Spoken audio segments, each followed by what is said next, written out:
All right. Good afternoon, everyone. I'm Rose Palmieri with Impact 100. Welcome. This is our oh, you know what? I went too far. There we go. Letter of intent Q&A session. I have to apologize.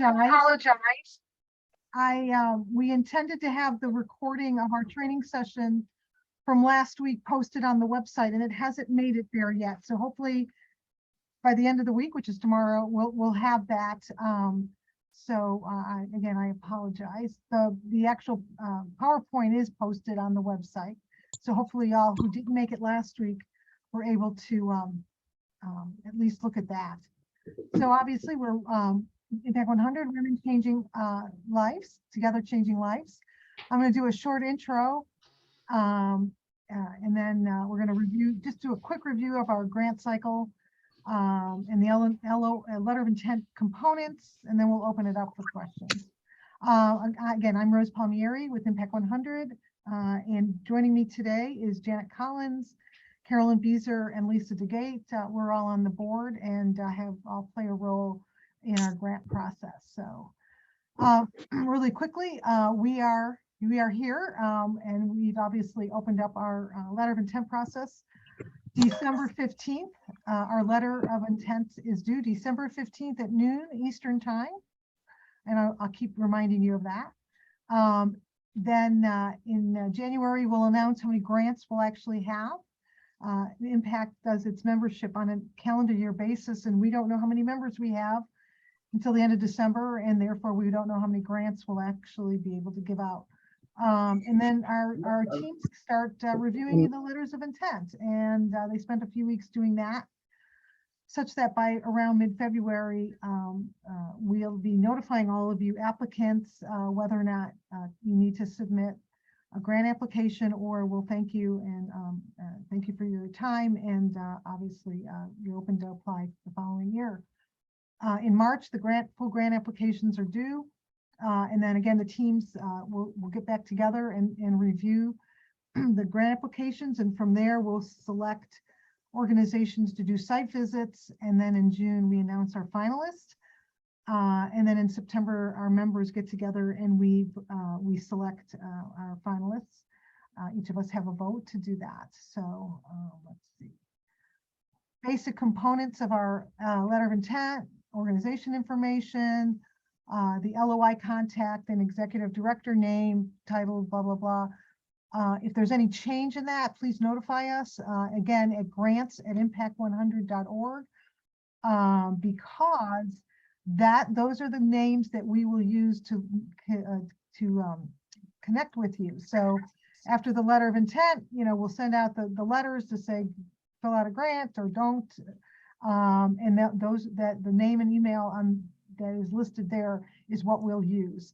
Then the next component is a summary description of your project or program, how community needs are addressed, who's your target population, how success is defined and measured, and then some additional information.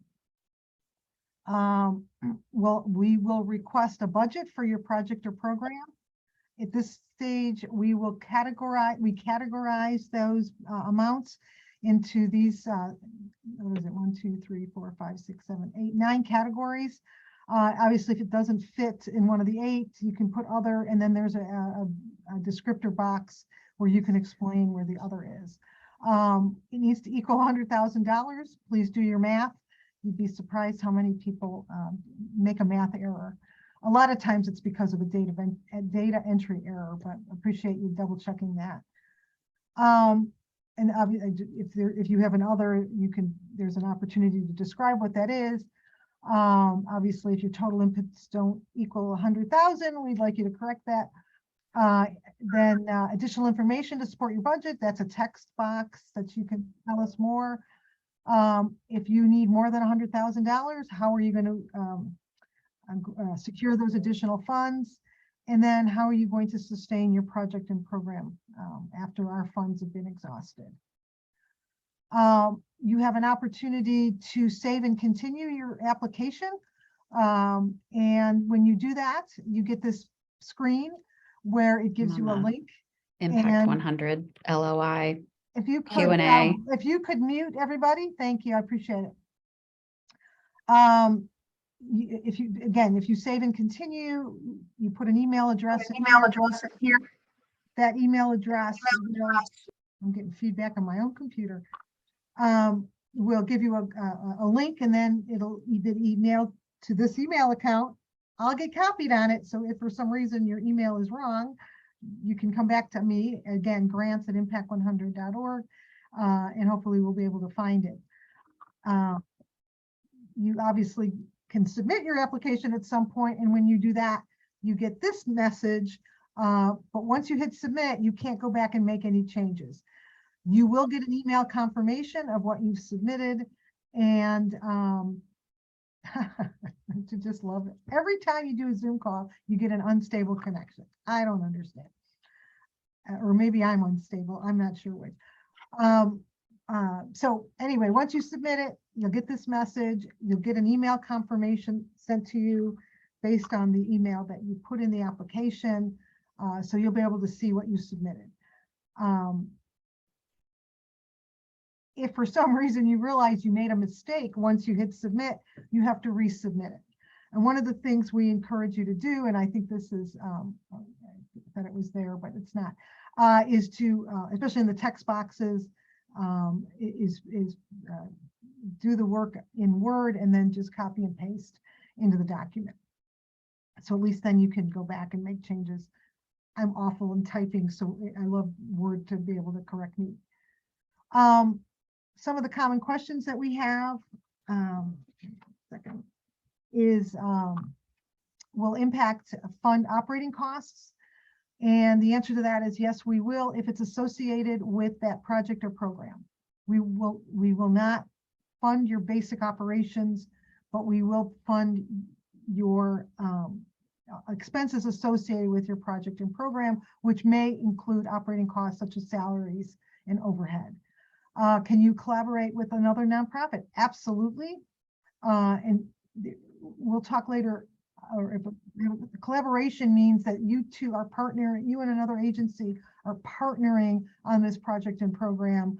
And so if you get to the grant stage, you both will have to submit financial data and other information.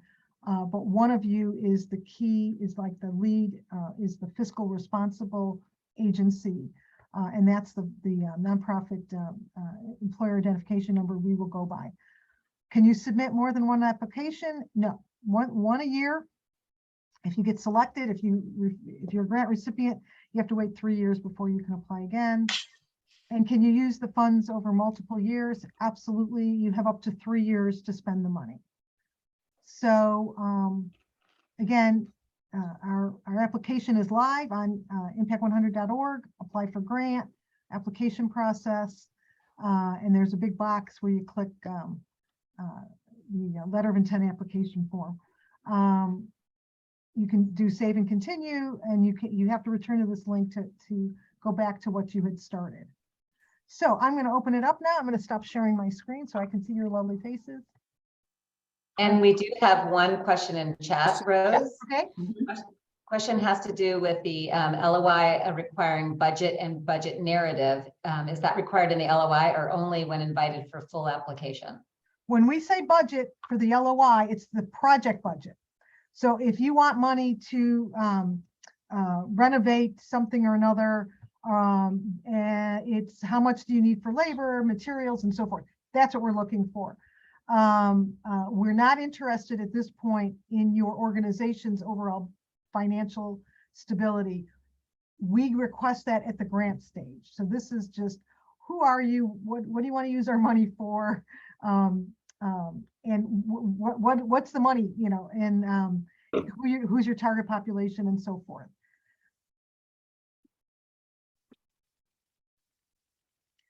You can unmute and ask questions if you like, or you can type them in the chat.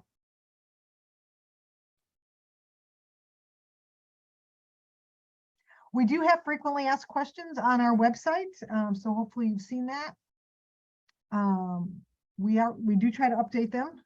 Again, we are a 100% volunteer organization, so A lot of us have other jobs, real jobs in that case. And so sometimes it takes time for us to get things done because, obviously we have other responsibilities. So, but we do try to do things on a timely basis as much as we can. So I'll look over some of those questions while we wait for some other ones. One of the questions that we get often is, what are we looking for in the evaluation section? Rose, can you speak to that? Well, I'm not sure, when you say evaluation, what are we using to evaluate them? Is that what? Well, no, it's more like like metrics, or when we're asking the nonprofit, how will they evaluate the success of this program? What are we looking for? Again, what are you doing? I mean, obviously you want to know what, if your program or project is successful. So what are you using? Are you using qualitative data, quantitative data, surveys, whatever? I'm not sure. I mean, it's across the board. Yeah, think about it as the outcomes that you are looking for and the impact you are looking to have out in the community. And think about how you will know if you have accomplished what you're trying to accomplish. So as a suggestion, think about it from what you're trying to achieve with the impact, with the people in the community that you're trying to make a change for. And think about it through that set of eyes. Like Rose said, those will be different depending on the project or the program that you're going to be focusing on. I see a question in the chat. Could we, you're in the process of identifying the funding you need. Can we have a rough draft budget knowing that these funds could go for pre-construction funding? Certainly at this stage, you can have a preliminary budget, but you would want by the grant application process to have more firm data. So like, for example, you don't want to say that you need $50,000 for this or that. And then when you go out and you get your bids, you need 75,000. So it really skews your budget.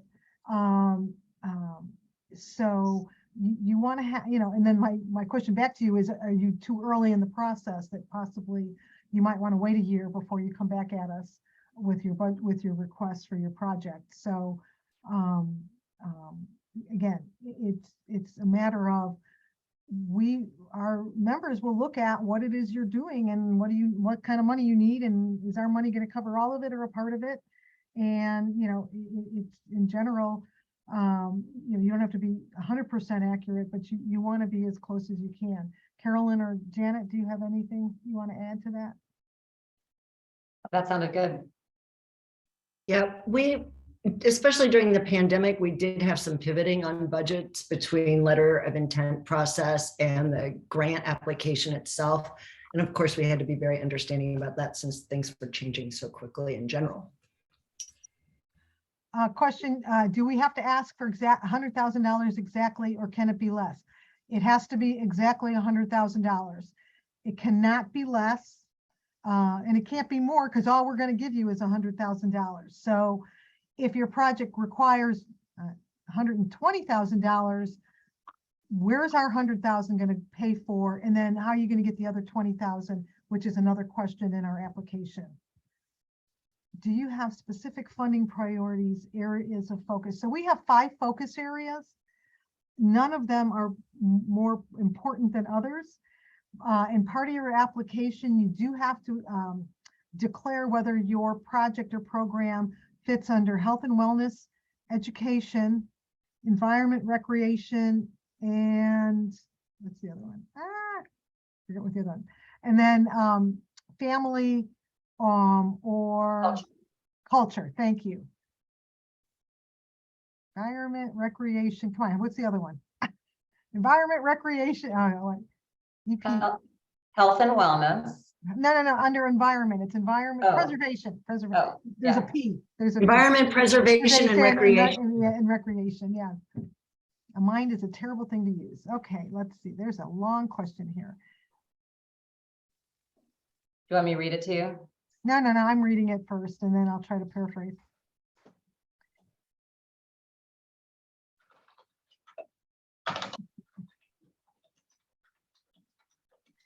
Okay, so basically, this individual the organization has submitted funding for the requests for the last 2 years. And they seem to get farther in the process each time.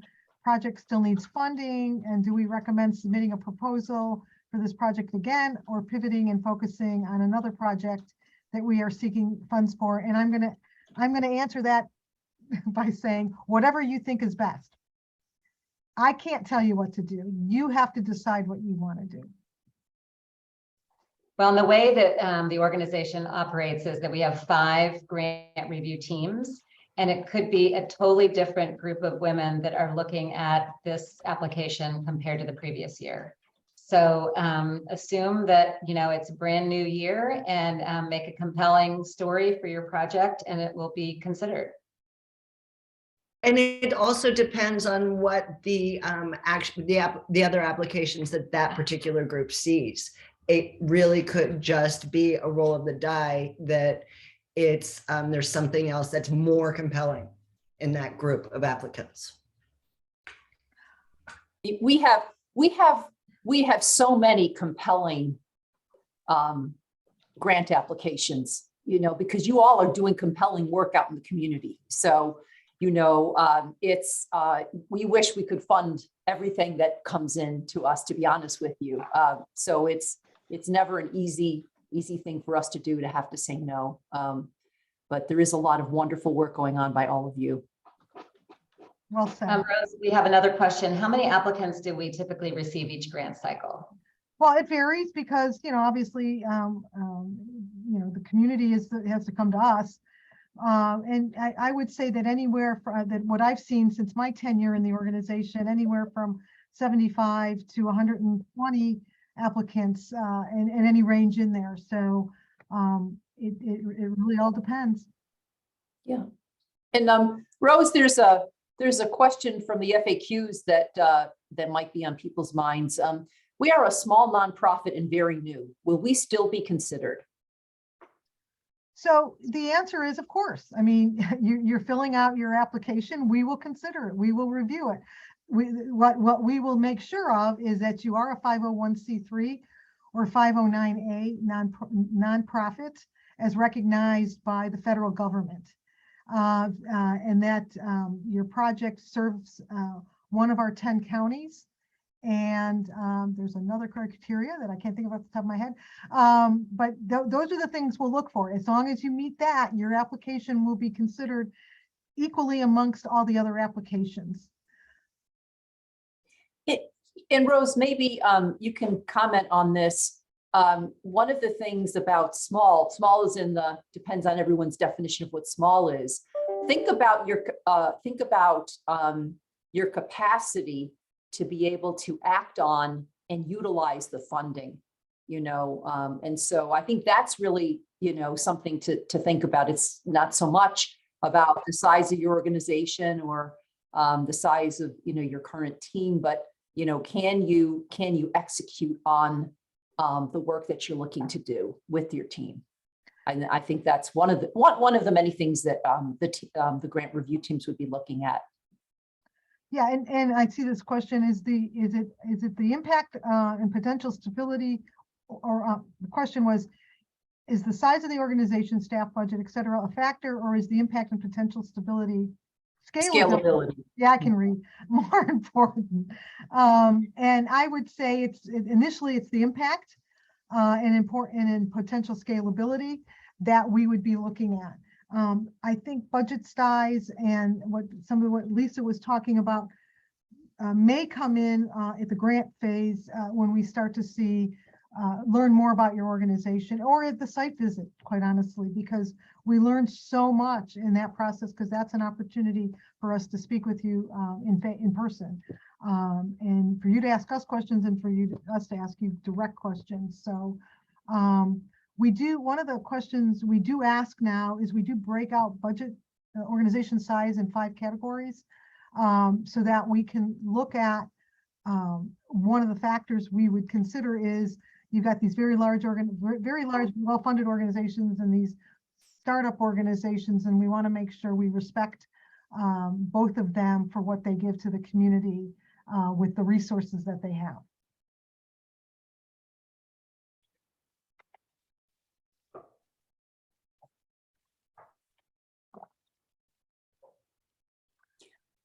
Okay. Rose, another question that's in our FAQs. Will more consideration be given to projects that affect more than one county? When I before I retired, we used to have a saying, is your project a mile wide and an inch deep?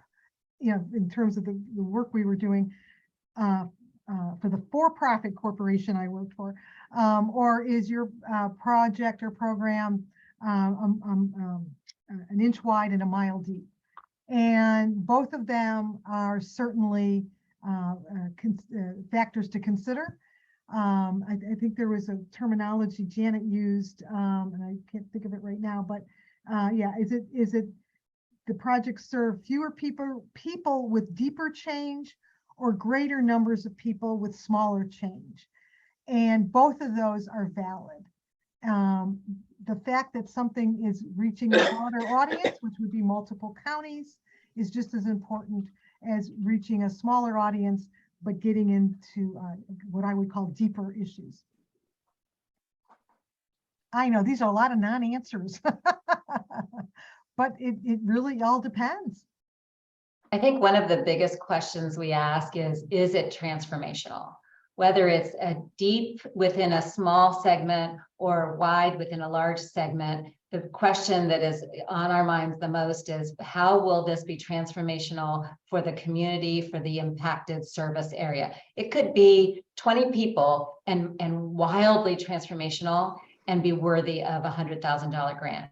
It could be 10,000 students who get the exposure to something and be wildly transformational. So really it's more of a question of impact than the size.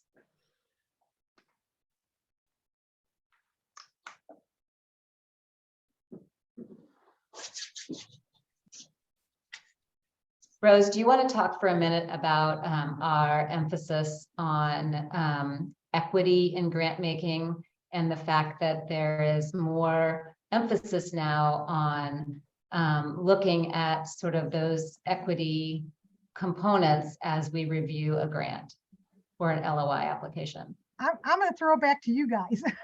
Okay. Well, I guess I'll answer my own question. Okay. We're spending a lot of time talking about it, right? And we're asking ourselves, you know, how close is the organization to the actual disparities that exist? So as you're thinking about the impact and the transformation, higher impacts happen when the organization is trying to solve the problem is very close to the problem. So we want to sort of look at the proximity to the challenge. And we're looking at the diversity of your organization. We're looking at the diversity of your board, of your staff, and does it match the diversity of those served? And, you know, is there an understanding of racial disparities or other compromised individuals and their challenges? Are you recognizing those issues? Yeah, I'm out of here, man. Hey, that's right. You gotta go. Hey, Sam, you for- need to mute. Yeah, Thank you. I got him. Trying to multitask here. Anyway, that's it's a real emphasis of ours, as it is with a lot of foundations and grantors these days. So keep that in mind as you're responding to the questions. I'm going to share my screen again. There's a couple more. Oh God, why does that thing keep coming up? Because I keep hitting the wrong button. Okay, let's see. There we go. This is what I want. We have, I think I alluded to this earlier. We have on our website frequently asked questions. Hopefully that video will be up there soon, but definitely the PowerPoint from our session last week is up there, which includes information from Grants Plus. If you've never seen anything from Grants Plus, they help organizations apply for grants. There's a summary of the letter of intent sections. I don't know about you, but Sometimes I like to see everything all at once. And then I know what to answer, because once you're in the system, you sometimes you can go back, but you can't go forward until you fill out all the sections. It's kind of bizarre. Again, I would draft everything, especially the text portions, in a Word document and then copy and paste. There are limits, word limits, character limits for each of the boxes, and they do show up on that download of the sections. And I always talk about the MOM rule. Have an objective third party review your application for understanding and language. You don't want to use acronyms. We don't know what they mean. And you want to make sure it makes sense to someone who doesn't know anything about your organization, because chances are that's who's going to be reviewing your application, people who don't know you. Rose, we have another question before you Okay. go on. All right. Question, will we share the demographics of Impact 100 and what trainings or, just left me, what trainings or requirements you have for reviewers in context to racial and economic equity? I don't know how to answer that. Well, Lisa might have. I can ask directly. Yeah. So if you're going to say that you want the applicants to explain, what are you doing as members Yes. to make sure that the reviewers, and this is really a lot in context to making sure that No, we're no. all coming with equity. Right. It's a great question, and it's a fair question. Over the past couple of years, we've actually, well, I'm going to go back probably 5 or 6 years. We actually appointed and created a new board position around someone who was going to be focused on DEI, diversity, equity, and inclusion. That person organized a team, a very active team, that has been working on a couple of fronts. First of all, to be looking at the diversity of our own organization and what can we do to reach out proactively so that we have a more diverse organization with that is part of these grant review teams. Secondly, there's been specific training that's been put together that each of the grant review teams goes through annually. The third thing that we've done is we actually have somebody from our DEI committee sit on each of the grant review teams, because we're all on a journey, right? And so we don't know what we don't know. And so somebody can use, teachable moments when things come up or questions come up. And the other thing that we've done is we've actually offered learning experiences every year for Impact 100 members. So we have a lot of events for members, but one of the events that we do have every year is a DEI experience. For example, one year we read the book Just Mercy, and we did this in conjunction with the Mercantile Library, and we had a discussion group about that. So those are some of the things that I can share with you. And thank you, Stephanie, for asking that question, because it's really relevant and really important. I would also add, thank you, Lisa, that was perfect. I would add that we are working on getting real clarity of our own demographics, and that involves, coding each member as to what race they are, how old they are, a lot of elements. So, and we have created a strategic plan to increase our diversity once we get that baseline in place. So we are working on exactly that. Yeah. And Helen asked a follow-up question. Do review teams partake in implicit bias training? We do, but then the other thing that we do is we don't assume that a one and done with a training event, because we're like I said, we're all on our own journey. So we do have somebody sitting on our grant review teams that helps us when the real situations come up, and then we use those as like teachable moments for our members, including others on the phone. Another question, Lisa, is combating ageism recognized as part of DEI plus? Is ageism considered part of our DEI? Yes, all disparities and inequities are considered part of DEI. Yes, absolutely. And then another one, this person says our community is somewhat rural with very little cultural diversity. Will that negatively affect our application? Rose? Yeah, and What do you I think? would say no. I mean, again, you're supporting your community. Who's your community? Right. Or, you know, who's the population you're supporting and what are their demographics and so forth. And it is what it is. And we, you know, obviously don't hold that against you. Again, the mile wide, inch deep, or inch wide, mile deep. Yeah, and I go back to what Rose and Janet talked about earlier, which is, are you proximate to the disparities and the issues that you're trying to address with your community? That's really what it's about. And what proximity looks like for a nonprofit in a small rural community is going to be different than a nonprofit who's, you know, who is serving a group of people in the greater, you know, within the city of Cincinnati, for example, or on the west side, or, you know, pick your area. Another question is, are we looking to fund different projects year to year? For example, if we want to apply for funds for a project similar to one that was funded last year, would we be at a disadvantage? And in my experience, the answer to that would be no.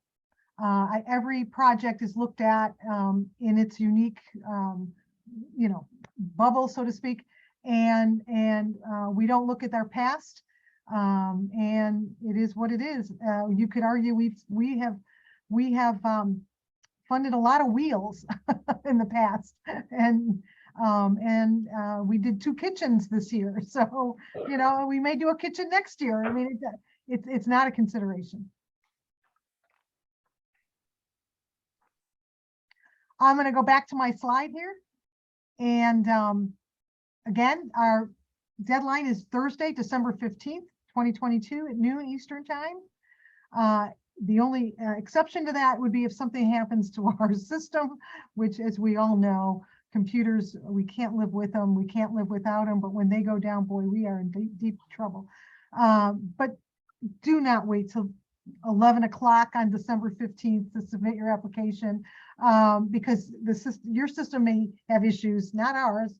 If ours have issues, we'll extend the deadline, but we hope that you can submit them a little earlier, at least a day earlier. But we do get a lot in at the last minute. So again, www.impact100.org, apply for grants. December 15th at noon is due. Sometime in late January, we'll announce how many grants we are able to give out. February 14th is our full grant invitation is extended, or you'll get a letter saying, thank you, come back next year. And then sometime in late February, we'll do some training for the grant applicants. And then March 14th, the grant applications will be due. Sometime by the middle of May, we'll do site visits. Will be done or we concluded, and we'll announce our finalists in June. And then our members get together, and we don't like to use the word vote, but that's what we do. We vote. We make selections as to who our recipients are based on the number of grants we're able to award that year. We have a nonprofit panel next week. And you can register at impact100.org events. And Can we talk about that for just a minute? It's going to be Lisa, Lisa, that's your show. I'll let you do that. And I think that was Sure. Well, what we're going to do is we are going to have a couple of the 2022 grant recipients who are going to be there. So and we'll do like a little moderated session. We've got a couple of questions that we'll reach out and ask. But it's a great opportunity for you not only to have the chance to do Q&A with us, those of us who are in Impact 100, but also get the real live experiences of recent grant recipients. So it's not the first time we will have done this, and I think every year when it gets done, it's really good. Because again, it's like the last thing that you may think of some more questions here. And, really open and honest kind of conversations come out of that. So, yeah, please come if you want to learn more, because you've seen us twice now. Next week will be different. It'll be the, nonprofit grant recipients will be able to tell you about their personal experiences with the grant cycle. Lisa, are there any other questions that you think would be valuable for this group to hear? You know, I'm scanning through. Are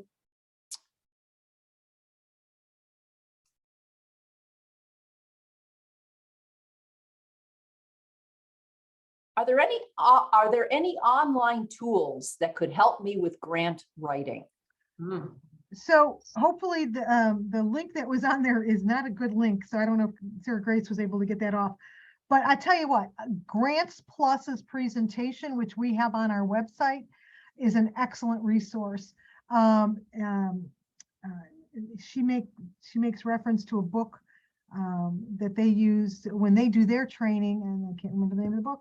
But I would just Google grant application help and see what comes up. There's a lot of organizations out there, but there's also some free things. But Grant Plus is also has a one-page, compelling issue sheet for you to fill out to help you think about what it is you're trying to communicate to funders like us. So I remember that a key message from Grants Plus was clear and compelling. I would also add concise. Imagine that you have a group of women reading lots of grants, and this happens with a lot of grant processes. But think about, getting your message out in the most clear and compelling and concise way possible so that it doesn't get lost in lots of repetitive, same paragraph, just put in a different spot, that kind of thing. It's very impactful for the group when it's obvious what you're doing, and we can clearly see what the result's going to be, and it doesn't have a lot of duplicate info. And Colleen McSwiggan just put in a recommendation. She said the grants person at the Cincinnati Public Library is awesome, and they've had Zoom trainings in the past. and we had that link to the library, and for some reason it's a dead link, and I don't know why. So, but that's great, Colleen. Thanks for sharing that. And then Stephanie offered Grantsmanship Center has a free resource too. They wrote the book on it. Yep.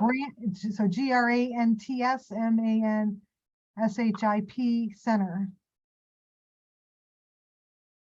And Sherry and Angie agrees.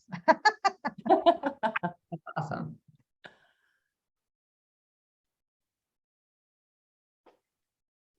I think the key is for you to really understand what it is you're trying to do, and how you're going to measure it, and what's the impact to the community. We've had over the years in talking with nonprofits, they're like, it wasn't until we went through a grant cycle that we really understood what it is, what we were doing. You start asking questions and we're like, oh, Mary Day just added a link. Is that the library? Cincinnati looks like it's the library, maybe. I'll grab it and we'll put it on our website. Okay. Yep. Thank you. Cincinnati Public Library.